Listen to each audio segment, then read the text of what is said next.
ரஞ்சித் கூறினான். ஒரு happy news Malathi. என்ன? முக்கியமான ஒரு ட்ரைனிங்காக எங்கள் கம்பெனி என்ன கனடாவுக்கு அனுப்ப போகுது. அப்படியா? சம்பளம் கூடுதா? முதல்ல அதை கேட்பியா? நிச்சயமா. கிட்டத்தட்ட $3000. அம்மாடி, 2 லட்சத்துக்கும் மேலே. தவிர வழக்கமாக கம்பெனி தர இந்த பணமும் உண்டு. எத்தனை நாளைக்கு பயிற்சி? 3 வருஷத்துக்கு. நடுவில் வரவே முடியாதா? சான்ஸே இல்லை. 3 வருஷத்துக்கு இந்த பக்கம் எட்டி கூட பார்க்க முடியாது. ஏதாவது அவசரம்னா மட்டும் பெர்மிஷன் வாங்கிட்டு வரலாம். நானும் உங்க கூட வரட்டுமா? அதை மாலதி கேட்கும் போது அம்மா கோவிலிலிருந்து உள்ளே நுழைந்து கொண்டிருந்தாள். ரஞ்சித்தின் அம்மா மீனாட்சி. மாலதி சட்டென பேச்சை நிறுத்தினாள். ரஞ்சித், வந்துட்டியா? இப்பதாம்மா. அவனுக்கு காஃபி கொடுத்தியா மாலதி? இப்பதானே வந்தாரு, இன்னும் ட்ரெஸ் கூட மாத்தல. அம்மா ரஞ்சித்திடம் வந்தாள். ரஞ்சித், திருப்பதி பிரார்த்தனை ஒன்று ரொம்ப நாளாக பாக்கி இருக்கு, முடிச்சுடு. சரிம்மா, முடிஞ்சா இந்த வார கடைசியில் போகலாம். சந்தோஷம்ப்பா. அம்மா, ஒரு நல்ல செய்தி சொல்லுப்பா. சற்று முன் மாலதியிடம் சொன்னதை அப்படியே அம்மாவிடம் ஒப்பித்தான். அம்மா பதிலே சொல்லவில்லை. ஏம்மா எதுவும் பேச மாட்ற? இந்த ட்ரிப் நீ போய்தான் ஆகணுமா? தவிர்க்க முடியாதா? ஏம்மா, ஏன் தவிர்க்கணும்? மாலதி குழந்தைய பிரிஞ்சு நீ இருக்கணும், அது கஷ்டம். எனக்கு நீ ஒரே பிள்ளை. உன்னை தவிர யாரையும் நான் பெத்துக்கல. நான் இப்பவும் உயிர் வாழ்றது நீ பக்கத்துல இருக்க சந்தோஷத்துல தான். உன்னை பார்க்காம எப்படிப்பா 3 வருஷத்துக்கு நான் இருப்பேன்? டே, நீ போன 6 மாசத்துல நான் ஒரு வேளை செத்து போயிட்டா யார் எனக்கு கொல்லி போடுவா? அந்த உரிமையை உன்னை தவிர யாரும் எடுக்கிறத நான் விரும்பல. யோசிடா ரஞ்சித். ரஞ்சித் தடுமாற மாலதி அருகில் வந்தாள். 3 வருஷத்துல உங்க பிள்ளை சம்பாதிக்க போறது கிட்டத்தட்ட 80 லட்சத்துக்கு மேல. அதனால ஆயுள் முழுக்க உழைச்சாலும் இங்க ரிட்டையர்ட் ஆகும்போது அந்த பணத்துல 6ல் 1 பங்கு கூட பார்க்க முடியாது. 3 வருஷங்கள் ஓடி போயிடாதாமா? இதை பாரு ரஞ்சித், இங்கே இந்த வீட்டில் உனக்கு எல்லா வசதிகளும் இருக்கு.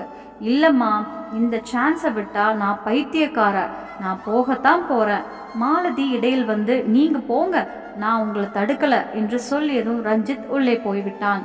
அம்மா மாலதியின் அருகில் வந்தாள். அவன் போயிட்டா நீயும் நானும் குழந்தையுமா தனியா இருக்க முடியுமா?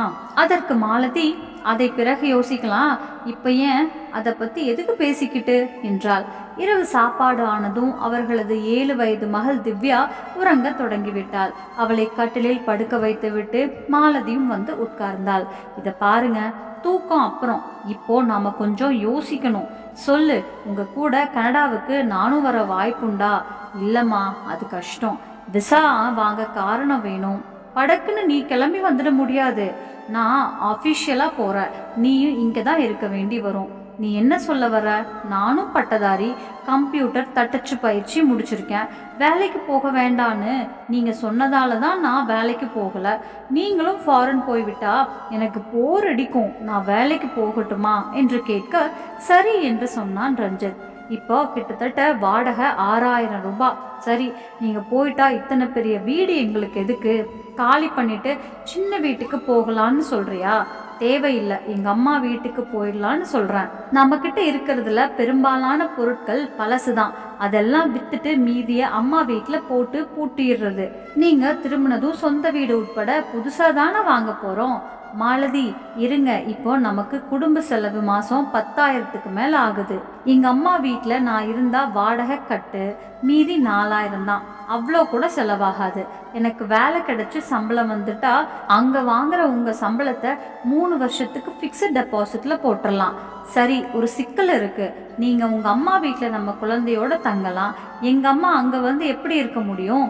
அதாங்க பிரச்சனையே. அம்மா எங்கே இருப்பாங்க?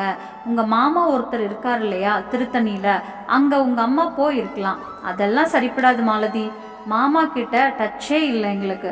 உங்கள் அம்மா உங்களை தவிர உலகத்தில் எதுவுமே வேண்டான்னு இருந்துட்டாங்க. இப்போ கஷ்டம். இதை பாரு, அம்மா உடம்புல இப்போவும் தெம்பு இருக்கு. வீட்டு வேலைகளில் பாதியை அவங்க தான் செய்கிறாங்க. எதுக்கு நீயும் உன் பிறந்த வீட்டில் இருந்துட்டு? பேசாமல் இங்கேயே இருங்க. பணம் தான் இனிமே கொட்ட போகுது. கஞ்சத்தனம் பிடிக்க வேண்டிய அவசியம் என்ன? அது இல்லைங்க, வேண்டாம். இந்த வீட்டை விட்டு போக வேண்டாம். வசதிகளை பெருக்கிக்கோ, புரியுதா? தூக்கம் வருது, குட் நைட். அவன் படுத்து விட்டான். மாலதிக்கு எரிச்சலாக இருந்தது. கணவனும் வெளிநாடு போன பிறகு மாமியாருடன் வாழ பிடிக்கவில்லை. என்ன செய்யலாம்? அதை யோசிக்கும் நேரம் இதுவல்ல, பிறகு பார்க்கலாம். மறுநாள் முதலே மாலதி விளம்பரம் பார்த்து தெரிந்தவர்களிடம் சொல்லி தீவிரமாக வேலைக்கு விண்ணப்பிக்க தொடங்கிவிட்டாள். ரஞ்சித்தும் தன் அயல்நாட்டு பயணத்துக்கு வேண்டிய ஏற்பாடுகளை செய்ய தொடங்கினான். அம்மாவால் பேசவும் முடியவில்லை, பேசாமல் இருக்கவும் முடியவில்லை. ரஞ்சித்தை போகாமல் தடுக்க நாசுக்காக 4-5 முறை அம்மா முயன்று விட்டாள். பலிக்கவில்லை. ரஞ்சித் போய் தீருவது என்று பிடிவாதமாக இருக்க அம்மா வாயை மூடிக்கொண்டாள். ரஞ்சித் புறப்பட இன்னும் 2 நாட்களே இருந்தன. மாலதிக்கு தனியார் நிறுவனம் ஒன்றில் வேலைக்கான உத்தரவு வந்துவிட்டது. மாத சம்பளம் 10,000. மாலதி இதை எதிர்பார்க்கவே இல்லை. அவளை கையில் பிடிக்க முடியவில்லை. ரஞ்சித்தை அனுப்பிவிட்டு மறுநாள் முதல் வேலைக்கு போகலாம் என்று சேரும் நாளை கொடுத்து விட்டாள். அம்மா அவனிடம் பேச முடியாத அளவுக்கு அவனை முழுமையாக ஆக்கிரமித்தாள். விடிந்தால் ரஞ்சித் புறப்பட வேண்டும். அன்று இரவு ரஞ்சித், இப்படி வாப்பா. என்னம்மா, உங்ககிட்ட நான் கொஞ்சம் தனியா பேசணும். வரமா. மாலதியின் முகம் மாறியது. மாலதி அம்மாவிடம் வந்தான். என்னம்மா? அம்மா சட்டென உடைந்து அழத் தொடங்கிவிட்டாள். ஏமா அலற? இப்ப என்னாச்சு? நீ பிறந்த நாள் தொட்டு இப்போ உனக்கு 34 வயசு. இது வரைக்கும் உன்னை நான் பிரிஞ்சு ஒரு நொடி கூட இருந்ததில்லப்பா. நீ ஆஃபீஸ் போயிட்டு ஒரு நாளைக்கு வர லேட்டானா கூட நான் துடிக்கிற துடிப்பு உனக்கு தெரியாது. எப்படி உன்னை விட்டுட்டு நான் 3 வருஷம் இருப்பேன்? அம்மா, உன் கஷ்டம் எனக்கு புரியுது. பெண் குழந்தை வேற இருக்கு, காலமும் நல்லா இல்லை. அந்த குழந்தைய ஒரு நல்ல இடத்துல ஒப்படைக்கணும்னா பணம் வேண்டாமா? அதை பெரிய அளவுக்கு சம்பாதிக்க ஒரு வாய்ப்பு விடுறது புத்திசாலித்தனமா? அம்மா கண்களை துடைத்து கொண்டாள். வாரத்தில் ஒரு நாள் ஃபோனில் உங்ககிட்ட பேசுகிறேன். சரிப்பா. மாலதியும் வேலைக்கு போயிடுவா. நீ பாட்டுக்கு ரெஸ்ட்ல இரு. அம்மா, மிடில் கிளாஸ் குடும்பத்தில் இதெல்லாம் ஜாக்பாட் அடிக்கிற மாதிரி. மகனை தொட்டு தடவி அவன் கைகளை எடுத்து முத்தமிட்டாள். ரஞ்சித்துக்கும் என்னவோ போலிருந்தது. பாவம் அம்மா, எத்தனை பாசம் வைத்திருக்கிறாள். சரிப்பா, நாளைக்கு போயிடுவ. இன்னைக்கு மாலதியை கூப்பிட்டு எங்கேயாவது போயிட்டு வா. மாலதி பாவம், உன்னையே நம்பியிருக்கா. என்னம்மா நீ? என்ன நீயே நம்பலையா? அது இல்லடா கண்ணா, வாழ வேண்டிய வயசுல பணத்துக்காக பிரிஞ்சிருக்கிறது கஷ்டம்தானே, அதை சொல்றேன். நான் உன் பிள்ளைமா. மறுநாள் காலை 8:30 மணிக்கு கம்பெனி கார் வந்தது. அம்மா உட்பட எல்லோரும் போனார்கள். விமானம் புறப்படும் வரை மாலதி அவனிடம் பேசிக்கொண்டே இருந்தாள். செக்யூரிட்டி கேட் தாண்டி ரஞ்சித் ஓடுதளத்தில் நடக்க தொடங்க அம்மாவுக்கு அதற்கு மேல் அங்கே நிற்க முடியாமல் கண்ணீர் கண்களை மறைக்க உள்ளே வந்து உட்கார்ந்து விட்டாள்.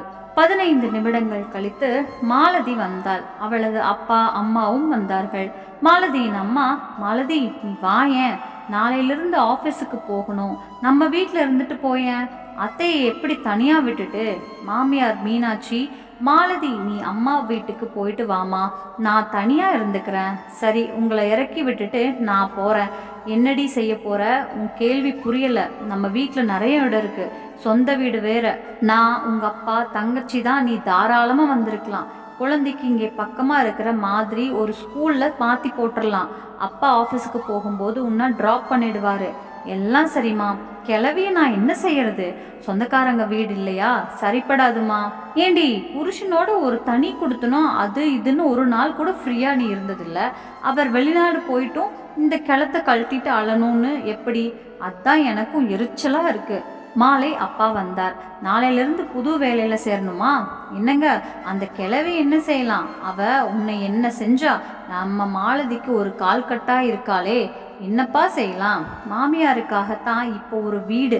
அவங்க இல்லைன்னா நான் இங்கே வந்துடுவேன். என்னங்க, இப்படி செய்யலாமா? சொல்லு. அம்மா தயங்கினாள்.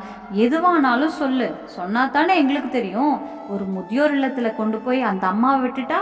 Super idea. மாலதி துள்ளி குதித்தாள். இரு மாலதி, அவசரப்படக்கூடாது. முதல்ல அந்த அம்மாவே அங்கே போக விரும்பணும், போய்தான் ஆகணும். நீ இருடி.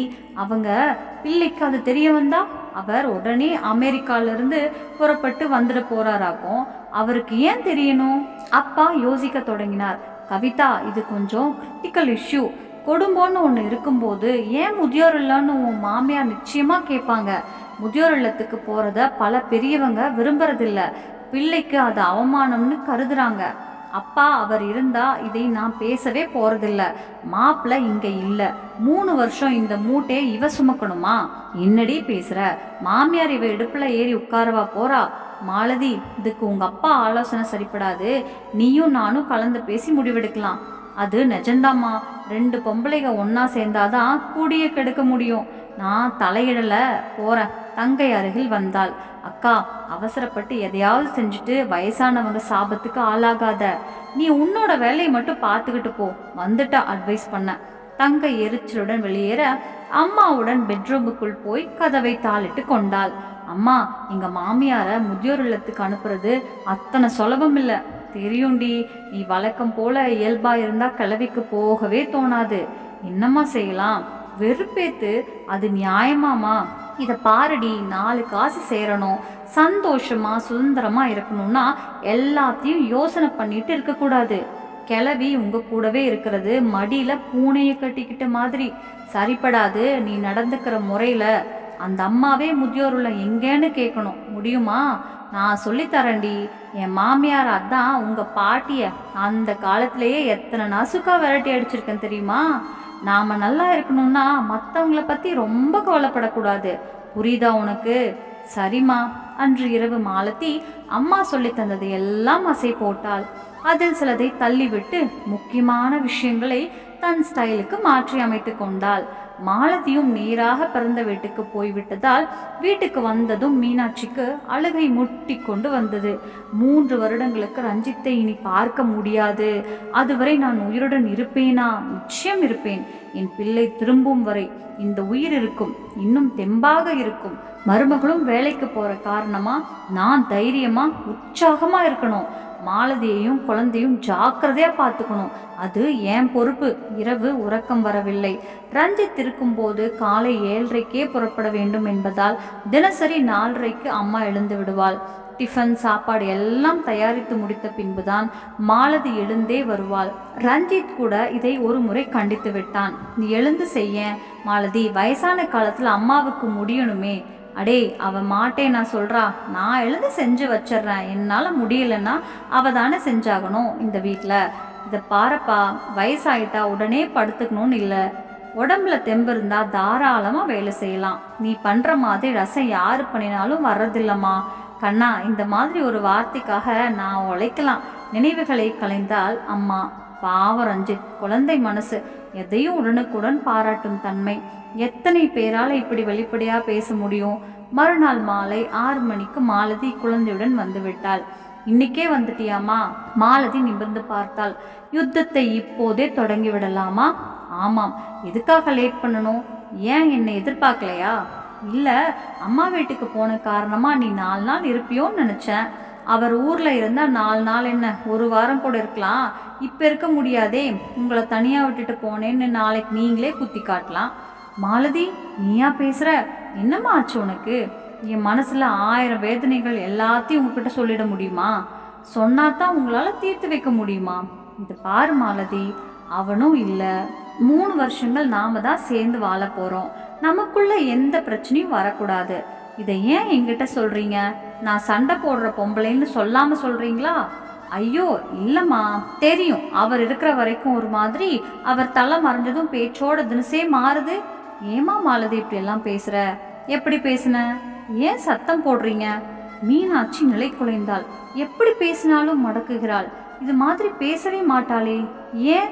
ஒரு முறை மாலதியை பார்த்து விட்டு அம்மா சரலென உள்ளே வந்து விட்டாள். மாலதி முகத்தில் முதல் வெற்றி ரேகை முளைத்தது. மீனாட்சிக்கு தூக்கமே வரவில்லை. ஏன் மாலதி இப்படி பேசுகிறாள்? மாலதி பொதுவாக பாசமுள்ள பெண் அல்ல. நேரத்துக்கு தக்க நிறத்தை மாற்றிக்கொள்ளும் சேனலமான பெண்தான். ஆனால் இன்று வரை பிரச்சனைகள் என்று எதையும் உண்டாக்கியதில்லை. அவ்வப்போது முகத்தை தூக்கி வைத்துக் கொள்வாள். மற்றபடி ரஞ்சித் தாயிடம் பாசம் கொண்டவன் என்பது தெரிந்ததால் மாமியாரை மூர்க்கமாக எதிர்க்க மாட்டாள். அவன் போனதும் எதிர்க்கிறாளா? இது நியாயம்தானா? அவன் தலைமறைவதற்குள் ஆரம்பித்து விட்டாளே. 3 வருஷங்கள் தாக்கு பிடிக்க முடியுமா? சரி, பேசி சரி செய்து கொள்ளலாம். நானும் எதிர்த்தால் தானே சண்டை. நான் அடங்கி போகும் வரை பிரச்சனை இல்லை. நள்ளிரவுக்கு மேல் உறங்கிவிட்டாள் மீனாட்சி. அதனால் காலையில் அலாரம் அடித்தது தெரியவில்லை. விழித்து வந்த போது 6:30. வாரி சுருட்டி கொண்டு எழுந்தாள். சமையல் கட்டுக்கு வந்த போது தடாபுடா என மாலதி எதையோ உருட்டி கொண்டிருந்தாள். அலாரம் அடிச்சது தெரியல, லேட் ஆயிடுச்சுமா. அது எப்படி தெரியாம போகும்? இல்லம்மா, தூங்கிட்டேன். வேலைக்கு போறவளுக்கு நாம் என்ன செஞ்சு போடுறதுன்னு மனசுல எண்ணம் வந்தாச்சு. ஏமா இப்படி சொல்ற? இந்த வீட்டில் என்னைக்கு காலையில 7 மணிக்குள்ள சமையலாம் நடக்காம இருந்திருக்கு? ஒரு நாள் தூங்கிட்டேன். நானும் மனுஷ பிறவி தானே. உங்களை நான் மிருகம் நான் சொன்னேன்? சரி, நீ போய் குழி, 1 மணி நேரத்தில் எல்லாம் ரெடி ஆயிடும். வேண்டாம், நானே செஞ்சுக்கிறேன். என் பிள்ளையும் போயிட்டு என்ன வேலைக்காரிய மாதிரி நடத்துறான்னு வெளியே புலம்புவீங்க. உங்களை மாதிரி மாமியார்களை நம்புறதை விட கொடுமை எதுவுமே இல்லை. நான் இன்னைக்கு மாலதி மாமியாரா நடந்துட்டு இருக்கேன். அது வேற வேணுமாக்கும்? நான் மட்டும் இந்த வீட்டில் என்னத்தை சாதிச்சிருக்கேன்? போட்டதை தின்னுட்டு பொட்டி பாம்பாட்ட மாத்தாதானே இருந்திருக்கேன். மீனாட்சி ஒரு மாதிரி சரிந்து விட்டாள். எப்படி வந்தாலும் எதிர்த்து தாக்க தொடங்கி விட்டாள். மூச்சு முட்டுகிறது, தாள முடியவில்லை. ஏன் இந்த வேதனை? நான் என்ன பேச வேண்டும்? நிமிர்ந்து பார்த்தாள். என்ன பார்க்குறீங்க? இனிமே நீங்க சமையல் கட்டுக்குள்ள வர வேண்டாம். மாலதி என்ன முடியுதோ நான் பண்ணிக்கிறேன், போங்க. மீனாட்சிக்கு அழுகை வந்து விட்டது. அங்கு நிற்க முடியவில்லை. வெளியே வந்து விட்டாள். அவசரப்படாதே, ஏதோ ஒரு உணர்ச்சி வேகத்தில் பேசுகிறாள். உனக்கு ஒரு மகள் இருந்து இது மாதிரி பேசினால் அதை நீ பெரிதாக நினைப்பாயா? அவளுக்கும் ரஞ்சித்தை பிரிந்த வேதனை நிறையவே இருக்கிறது. அதை எங்கே காட்ட வேண்டும் என்று தெரியவில்லை. 1 மணி நேரத்தில் மாலதி புறப்பட்டு குழந்தையோடு போய்விட்டாள். அதன் பிறகு சமையல் கட்டுக்குள் நுழைந்து பார்த்தாள் மீனாட்சி. வெறும் சாதமும் தயிரும் ஊறுகாயும் மட்டுமே இருந்தது. அவளுக்கு செய்து பழக்கமில்லை. வாய்க்கு ருசியாக தந்தால் சாப்பிடத்தான் தெரியும்.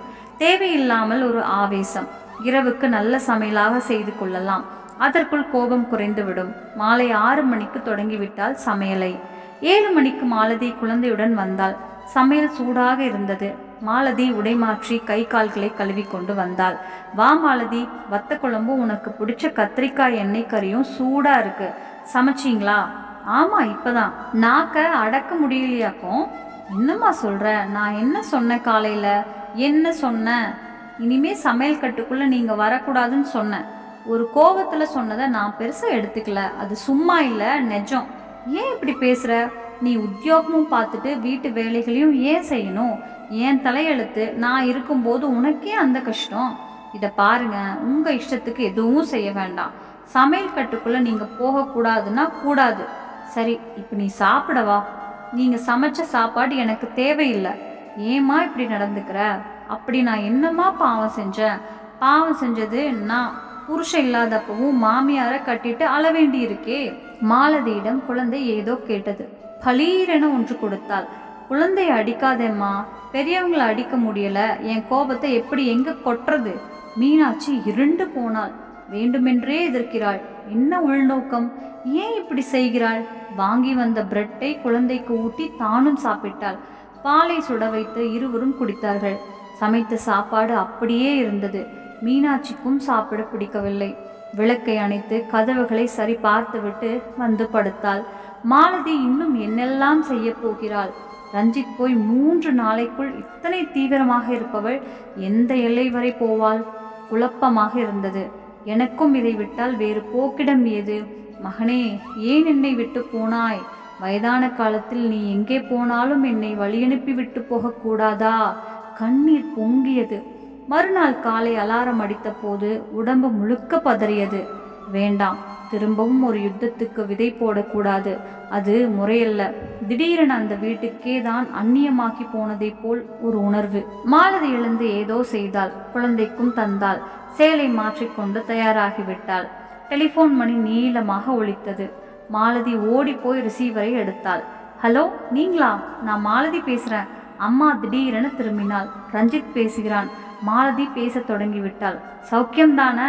ஆட்கள் தயாரா இருந்தாங்களா? தங்குறதுக்கு இடம் கிடைச்சதா? சாப்பாடு ஓகேவா?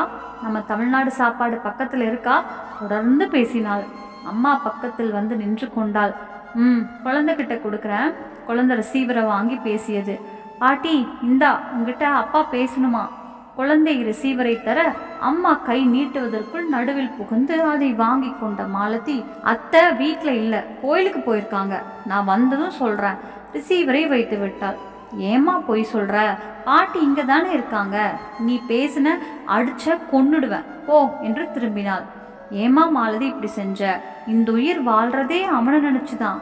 அவன் குரலை கூட கேட்க விடாம ஏமா செஞ்ச? நல்லதுக்கு தான். குழம்பி கொட்டுவீங்க. அவர் கடல் கடந்து போயிருக்காரு. இந்த ஒப்பாரியை கேட்டா நிம்மதியா இருக்க முடியுமா அவரால்?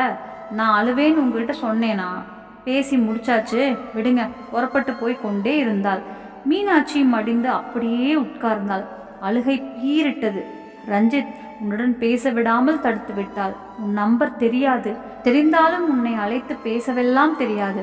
நிச்சயமாக நீ இல்லாத 3 வருடங்களை மாலதியுடன் என்னால் கற்பனை கூட செய்து பார்க்க முடியவில்லை. சரி, அழுது லாபமில்லை. அடுத்து என்ன செய்ய வேண்டும்? நான் இங்கே இருப்பது அவளுக்கு பிடிக்கவில்லை. நான் எங்கே போக முடியும்? மாலதி அடித்தாலும் அவளை விட்டு போக போக்கிடம் எனக்கு இல்லை. அதை புரிந்து கொண்ட மாலதி தன் கொடியை ஏற்ற தொடங்கிவிட்டாள். இனி நான் இந்த வீட்டில் அடிமைதான். சாப்பிடவும் பிடிக்கவில்லை. நேற்று இரவும் சாப்பிடவில்லை. கண்களை இருட்டி கொண்டு வந்தது. அடுப்படியில் வந்து பார்த்தால் கொஞ்சமாக பழைய சாதமும் பாத்திரத்தின் அடியில் கொஞ்சம் ஆறிப்போன தக்காளி ரசமும் இருந்தது. பசி கொடுமை. அதை சாப்பிட்டாள். வாந்தி வருவதைப் போல இருந்தது. வந்து படுத்து விட்டாள். தலையை சுற்றியது. ரஞ்சித், என் கண்ணே, நான் செத்துட்டா கொல்லி போட கூட நீ இல்லையேப்பா. கண்ணீரில் தலையணை நனைந்தது. அன்று மாலை மாலதி ஆபீஸ் விட்டு வந்த அரை மணி நேரத்தில் அவளது அப்பா அம்மா வந்து விட்டார்கள். வாங்க சம்பந்தி. வரவேற்ற மாமியாரிடம் இருவரும் சிரிக்க கூட இல்லை. மாலதியும் அவள் அம்மாவும் சமையலறையில் வகை வகையாக சமைத்து கொண்டிருந்தனர். அப்போது மீனாட்சி அம்மா சமையலறை பக்கம் போக அவர்கள் பேசிக்கொண்டிருந்தது காதில் விழுந்தது. என்ன சொல்லுது கிழவி? என்ன சொல்லும்? ஏதாவது சொன்னா வாய் மேலேயே போட மாட்டேனா? சீக்கிரம் விரட்டி அடிச்சுடு. வீட்டை காலி பண்ணிட்டு நம்ம வீட்டுக்கு வந்து சேரு. அவர் ஃபோன் பண்ணினப்ப கூட அதுக்கிட்ட நான் தரல. அவர் குரலை கேட்டா இதுக்கு தெம்பு வந்துடும். கொஞ்சம் ஆட்டம் போடும். நீ இல்லாத நேரத்துல ஃபோன் பண்ணிட போறாரு. டிஸ்கனெக்ட் பண்ணி வச்சுட்டு தான் போவேன். இதை கூட யோசிக்க மாட்டேனா? இப்போதுதான் எல்லாமே மீனாட்சி அம்மாவுக்கு புரிந்தது. மூவரும் சாப்பிட்டு விட்டு மொட்டை மாடிக்கு போய்விட்டார்கள். மீனாட்சிக்கு பசித்தது. ஒரு பிளேட்டில் எடுத்து போட்டுக்கொண்டு உட்கார்ந்தாள். ஒரு வாய் கூட தொண்டையில் இறங்கவில்லை. உணவு விஷமாக இருந்தது. கூத்தடிக்க தொடங்கிவிட்டாள். தான் ஒரு கேடுகெட்ட நாளாந்திர மருமகள் என தன்னை ஒவ்வொரு செயலும் நிரூபிக்க தொடங்கிவிட்டாள். பற்றாக்குறைக்கு பெற்றவர்கள் வேறு. இனி இவர்கள் அடிக்கடி வருவார்கள். அராஜகம் அதிகமாகும். நான் இந்த வீட்டில் இருக்க முடியாது. என்னை இவர்கள் அடித்தால் கூட ஆச்சரியமில்லை. நான் சாகத்தான் வேண்டும். சட்டென நிமிர்ந்தாள். ஏன் சாக வேண்டும்? கஷ்டப்பட்டு ரஞ்சித்தை வளர்த்து அவனுக்கு ஒரு வாழ்க்கை அமையும் வரை கஷ்டப்பட்டவள் நான். இன்று அனாதையாகிவிட்டேன். இனி யாருக்காக வாழ வேண்டும்? தவறு. இந்த வயதுக்கு மேலும் இத்தனை அவமானங்களை பட்டும் நான் வாழ்ந்து கொண்டிருக்கிறேன் என்றால் நிச்சயமாக அதில் ஏதோ அர்த்தம் இருக்கிறது. காரணமில்லாமல் கடவுள் பூமியில் எந்த ஜீவராசியையும் வாழ விடுவதில்லை. என் வாழ்வுக்கும் இந்த வயதுக்கும் மேலும் ஏதோ ஒரு அர்த்தம் உண்டு. சீக்கிரம் விரட்டி அடிச்சு வீட்டை காலி பண்ணிட்டு நம்ம வீட்டுக்கு வந்து சேரு. இதுதான் உள்நோக்கம். நான் பாரமாகிவிட்டேன். என்னை பிடிக்கவில்லை. மறுநாள் காலை அவர்களுடன் மாலதியும் புறப்பட்டு விட்டாள். மூவரும் குழந்தையுடன் போனார்கள். சொல்லிக் கொள்ள கூட இல்லை. திரும்பி பார்த்தால் டிவி ஓடிக்கொண்டிருந்தது. மீனாட்சி வெறுப்புடன் அணைக்க போனாள். சன் டிவியில் வணக்கம் தமிழகம் ஆரம்பமாகியிருந்தது. இந்த இளைஞரை காண்பித்தார்கள். ஆதரவற்ற முதியவர்களுக்கு புகலிடம் தந்து அவர்களை கண்ணியமாக நடத்தி முதியோர் இல்லத்தை வர்த்தக ரீதியாக நினைக்காமல் ஒரு தொண்டு மனப்பான்மையுடன் செயல்படுத்தி வரும் திரு பாஸ்கரை இப்போது சந்திக்க போகிறீர்கள். வணக்கம் பாஸ்கர். இந்த இளைஞன் சிரித்தபடி வணக்கம் சொன்னான். நாட்டில் ஆதரவற்ற முதியவரின் எண்ணிக்கை பெருகி வருகிறது என்று தொடங்கி நீளமான அறிவுபூர்வமான ஒரு அலசல் ஆரம்பித்திருந்தது. அத்தனையும் நல்ல நியாயமான தகவல்கள். உங்களை அணுக என்ன செய்ய வேண்டும்? அவன் தன் தொலைபேசி எண்ணை சொன்னான். மீனாட்சி சட்டென அதை மனதில் புதிய வைத்து கொண்டாள். பேட்டி முடிந்துவிட்டது. அந்த நம்பருக்கு அழைப்பு விடுத்து அலுவலக ஆட்கள் மூலமாக முகவரியை தெரிந்து கொண்டாள். ஒரு பெரிய கியூவே இருக்கு, வாங்க பார்க்கலாம் என்று சொன்னார்கள். சாமி படியில் உள்ள உண்டியலில் காசை எடுத்துக்கொண்டு அடுத்த 1 மணி நேரத்தில் அங்கு போய் சேர்ந்தாள். அங்கு முதியவர்களின் எண்ணிக்கை அதிகமாய் இருந்தது. இத்தனை பேருக்கும் இடம் தருவார்களா? நிச்சயமாக மாட்டார்கள். இங்கு சேர என்னவெல்லாம் தகுதி வேண்டும்? நான் அதிர்ஷ்டமில்லாதவளா? இங்கு கூட என்னை சேர்க்க மாட்டார்களா? ஒரு டோக்கன் தரப்பட்டது. 520 என்ற எண். ஒரு நாளைக்கு 40 பேரை பார்க்கிறார். 5 பேரைத்தான் செலக்ட் பண்றார். அந்த வகையில் 4 நாள் ஆகுமே நான் சந்திக்க. அவர்களை சொல்லி தப்பில்லை. இது தொண்டு நிறுவனம். எல்லா வயதானவர்களையும் பராமரிக்க எப்படி முடியும்? எல்லா கிளடுகளும் வெளியில் நிற்க வெளியறையில் ஃபேன் சுற்றி கொண்டிருந்தது. அதை போய் அணைத்தாள். அங்கே கிடந்த குப்பை காகிதங்களை பொறுக்கி கூடையில் போட்டாள். கேலண்டரில் தேதி கழித்தாள். கண்களை உறுத்திய சில விஷயங்களை நேராக்கும்படி ஒரு உந்துதல் வந்ததால் செய்தாள். ஒரு கிழவி தடுக்கி விழப்போக அவளை தாங்கிக் கொண்டாள். 10 நிமிடங்களில் அங்குள்ள பியூன் ஒருவன் வந்தான். உங்களை கூப்பிடுறார். என்னையா? ஆச்சரியமாகிவிட்டது. டிவியில் பார்த்த பாஸ்கர். வணக்கம், வாங்கம்மா உட்காருங்க. எனக்கு முன்னால நிறைய பேர் நிற்கிறாங்களே, பாவம். இருக்கட்டும், சுருக்கமா உங்க பிரச்சனையை சொல்லுங்க. ரஞ்சித் ஃபாரின் போனது முதல் மாலதி தன்னிடம் நடந்து கொண்டது வரை சகலமும் சொன்னாள். ஸோ அவமானம் தொடரும்னு நம்புறீங்க? அது தொடரட்டும். யாரு பேசுறா? என் மருமகத்தான. அதுக்கு பயந்து நான் வரல. ஆனா மற்றவங்க தலையீடும் ரொம்ப வருத்தமா இருக்கு. அவங்க பேரண்ட்ஸா? ஆமா, மாலதிக்கு நான் பாரமா இருக்கேன். என் மக இல்லை இங்க. யாரோ பெத்த பொண்ணுக்கு நான் எதுக்கு இடைஞ்சலா இருக்கணும்? பாஸ்கர் பேசவில்லை. என்னால சும்மா இருக்க முடியாது, உழைக்கணும். கொஞ்சம் உடம்புல தெம்பு இருக்கு, அதை எங்கே இருந்தாலும் நான் செய்வேன். வாழ்கிற மீதி நாட்களில் நம்பிக்கையோட உபயோகமா வாழ்ந்துட்டு போனா என்ன தப்பு? பாஸ்கர் கண்களை அகட்டினான். உங்க பேரு? மீனாட்சி. இங்க வந்து சேர்ந்தா என்ன வேலைகளை உங்களால செய்ய முடியும்? கேன்டீன் இருக்கா? இங்க இருக்கு. சமையலுக்கு ஆட்கள் இருக்கா? 3 பேர் சமைக்கிறாங்க, ஆனா டேஸ்ட் இல்லை. மொத்தம் எத்தனை வயசானவங்க இருக்காங்க? கிட்டத்தட்ட 75 பேர். நான் சமையல் கட்டில் ஒரு பொறுப்பை ஏற்றுக்கட்டுமா? என்ன சம்பளம் வேணும்? எதுக்கு சம்பளம்? 3 வேளை ஆகாரம் தந்து தங்கிக்க இடம் தந்தா சம்பளம் எதுக்கு? பாஸ்கருக்கு ஆச்சரியம் தாங்கவில்லை. சிரித்தான் மெதுவாக. பெல் அடித்தான் செக்யூரிட்டிக்கு. இந்த அம்மா பேரை என்ரோல் பண்ணிக்கோ, அப்ளிகேஷனில் கையெழுத்து வாங்கி டீட்டெயில்ஸை நிரப்பு, ஒரு ரூம் அலாட் பண்ணு, நேராக கிச்சனில் கொண்டு போய் விட்டுரு. மீனாட்சி ஆச்சரியப்பட்டாள். எனக்கு இடம் தந்தாச்சா? ஆமாம். நீங்கள் எப்படி வந்தீங்க? பஸ்ஸில். வீட்டை பூட்டிட்டு வந்தேன். நான் இங்கே வந்திருக்கேன்னு மருமகளுக்கு தெரியாது. தெரிஞ்சு என்ன ஆகணும்? உங்கள் மேலே அக்கறை இல்லையே. தப்பு. சொல்லிட்டு வர்றது கடமை. சாயங்காலம் 1 மணி நேரம் அனுமதி கொடுங்க, போயிட்டு வந்துடுறேன். நேராக சமையல் கட்டுக்கு அழைத்து வந்தார்கள். அங்குள்ள கிழடுகள் சம்பளத்தையும் வாங்கி கொண்டு சுவாரஸ்யம் இல்லாமல் வேலையை பார்க்க சமையல் தொடங்கவில்லை. உத்தேசமான தினசரி சாப்பாட்டு விவரங்களை தெரிந்து கொண்டு மளமளவென உட்கார்ந்து காய்கறி நறுக்க தொடங்கிவிட்டாள். அந்த வயதிலும் பம்பரமாக சுழன்றாள். சரியாக 2 மணி நேரம் முடிவதற்குள் ஒரு சாம்பார், ரசம், மோர், ஒரு பொரியல், ஊறுகாய் என சாப்பாடு தயாராகிவிட்டது. 1 மணிக்கு சாப்பிட்டவர்கள் ஆஹா ஓஹோ என்று புகழ்ந்தது பாஸ்கர் காதுக்கு வந்தது. அங்கிருந்த முதியவர்கள் யாரும் இவ்வளவு சீக்கிரமாக அதுவரை சாப்பிட்டதில்லை. வயிற்றை காய வைத்து தான் சாப்பாடு சாப்பிட்ட பழக்கம். எனக்கும் கொண்டு வாப்பா. ஸ்பெஷல் சாப்பாடு வாங்கி வரவா? இல்லை, நம்ம கேன்டீன் சாப்பாடு எடுத்து வரப்பட்டது. பாஸ்கர் சாப்பிட தொடங்கினான். ஆச்சரியமாக இருந்தது, அபாரமாக இருந்தது. அதற்குள் மீனாட்சி புகழ் இல்லத்தில் வேகமாக பரவ தொடங்கிவிட்டது.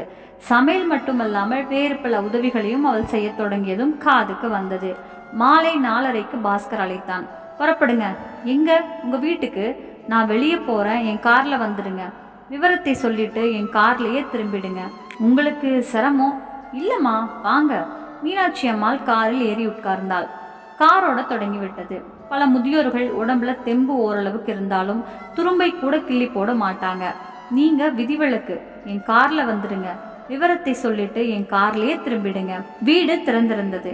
மாலதி வேலை முடிந்து வீடு திரும்பி இருந்தாள். நான் கார்ல இருக்கேன், நீங்க விஷயத்த சொல்லிட்டு வர 15 நிமிஷங்கள் ஆகுமா? ஆகும். உங்களை அதிக நேரம் காக்க வைக்கல, நான் வந்துடுறேன். மீனாட்சி வேகமாக உள்ளே நுழைந்தாள். தொலைபேசி நீளமாக ஒலித்தது. உள்ளிருந்து மாலதி ஓடி வருவதற்குள் அம்மா எடுத்து விட்டாள். ஹலோ, நான் தான்ப்பா. எப்படி இருக்க? அம்மா சொல்லுமா, நான் ஒரு முதியோர் இல்லத்துல சேர்ந்தாச்சு ரஞ்சித். மீனாட்சி சொல்வதை கேட்டபடி வந்தாள் மாலதி. போனை இப்படி கொடுங்க. வாய்ப்பகுதியை மூடிக்கொள்ளாமல் மீனாட்சி பேசினாள். இரு மாலதி, என் பிள்ளை ஃபோன் பண்ணி ஒவ்வொரு முறையும் நீ தரல. இப்ப நானே எடுக்கும்படி நேரிட்டதும் நல்லதுக்கு தான். இனிமே நாளை முதல் கேட்டாலும் நான் இல்லை, நீ மட்டும்தான் பேச போற. இப்போ என்ன பேச விடு. மாலதி ஸ்தம்பித்தாள். ரஞ்சித், நான் ஒரு முதியோர் இல்லத்துக்கு போய் சேர்ந்தாச்சு. இதுக்காக நீ டென்ஷன் ஆகாத. அம்மா இப்படி செஞ்சுட்டாலேன்னு நீ கவலைப்படாத. இதுக்காக உன் உத்தியோகத்தை பாதியில விட்டுட்டு நீ வரவும் வராத. நான் இனி முதியோர் இல்லத்துல தான் இருக்க போறேன். ஏம்மா, ஏன்? மாலதி ரொம்ப மோசமா உங்களுக்கு நடந்துக்கிட்டாளா? ரஞ்சித், இந்த கேள்விக்கு எந்த பதில நான் சொன்னாலும் நீ இப்ப எதுவும் செய்ய முடியாது. இல்லம்மா, அவளை வேண்டாம் ரஞ்சித்.